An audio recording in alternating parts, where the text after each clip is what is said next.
માળિયાહાટીના કુકસવાડા ગામે કૃષિ મહોત્સવ 2024 અંતર્ગત બીજા દિવસે કાર્યક્રમનું આયોજન કરવામાં આવ્યું હતું, જેમાં માંગરોળ વિસ્તારના ધારાસભ્ય ભગવાનજીભાઈ કરગઠિયા, માળિયા તાલુકા વિકાસ અધિકારી મિલન પાવરા તેમજ કૃષિ યુનિવર્સિટીના અધિકારીઓના હસ્તે વર્ક ઓર્ડર તેમજ ટ્રેક્ટર સબસિડી આપવામાં આવી હતી।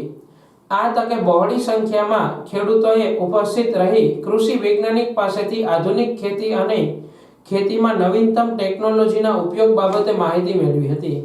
પ્રાકૃતિક ખેતી અંગે પણ ખેડૂતોને માહિતગાર કરવામાં આવ્યા હતા। પ્રગતિશીલ ખેડૂતોએ પોતાના અનુભવો શેર કરી અન્ય ખેડૂતોને માર્ગદર્શન આપ્યું હતું।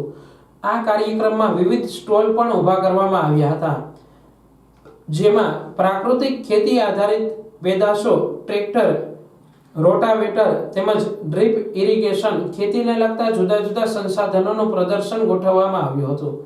માળિયાહાટીના તાલુકાના કુકસવાડા ગામે રવિ મહોત્સવ જે પ્રધાનમંત્રી દ્વારા ચાલુ કરાવેલું હતું, 2 દિવસ મેળાનું આયોજન હતું। એમાં અમે કૃષિમાં ઘણા બધા ખેડૂતો અલગ અલગ પાકના જે પ્રોડક્ટ ડેવલપ કરી હોય ખેડૂતોએ પ્રાકૃતિક રીતે એના અમે સ્ટોલ લઈને આવ્યા છે। એમાં અમે નર્સરીના જે રોપા પ્રાકૃતિક રીતે અમે તૈયાર કરીએ છીએ એ અમે લઈને આવ્યા છે આજે। તો એમાં અમે અલગ અલગ પ્રકારના રોપા લઈને આવ્યા છે।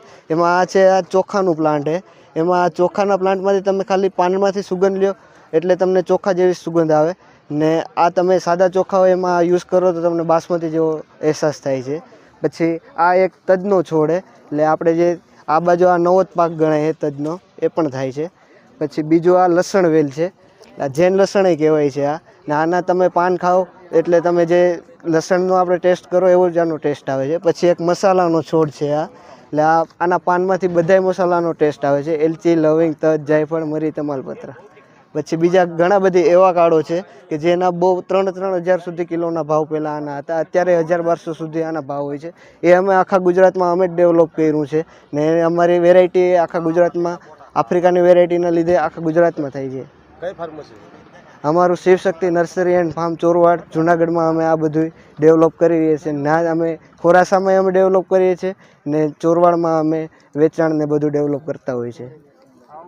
કૃષિ યુનિવર્સિટી દ્વારા સ્ટોલમાં ખેડૂતોને કૃષિને લગતી માહિતી આપવામાં આવી હતી। ત્યારબાદ ખેડૂતોને વિવિધ સહાય અંતર્ગત વિવિધ ઘટકોના પૂર્વ મંજૂરી લેટરનું વિતરણ કરવામાં આવ્યું હતું, તેમજ પ્રાકૃતિક ફાર્મની મુલાકાત લઈ ખેડૂતોને રૂબરૂ માર્ગદર્શન પણ આપવામાં આવ્યું હતું। આજરોજ માળિયાહાટીના તાલુકાના કુકસવાડા ગામે જે સરકારશ્રી તરફથી પરિપત્ર થયેલ એ મુજબ રવિ કૃષિ મહોત્સવ 2024નું આયોજન કરવામાં આવેલ।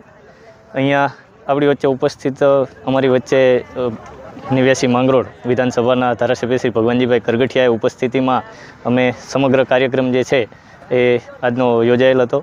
સાથે જિલ્લા ખેતીવાડી અધિકારી શ્રી તેમજ અલગ અલગ ગામના સરપંચશ્રી, સભ્યશ્રીઓ અને તાલુકા પંચાયત, જિલ્લા પંચાયતના સભ્યશ્રીઓ પણ હાજરી આપેલી।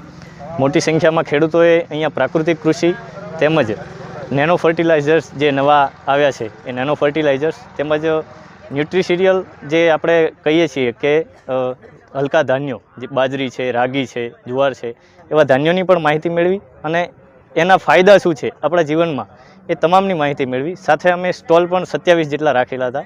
એ તમામ સ્ટોલની મુલાકાત લઈ અને ખેડૂતોએ જરૂરી અને પોતાને યોગ્ય માહિતી મેળવી લીધી।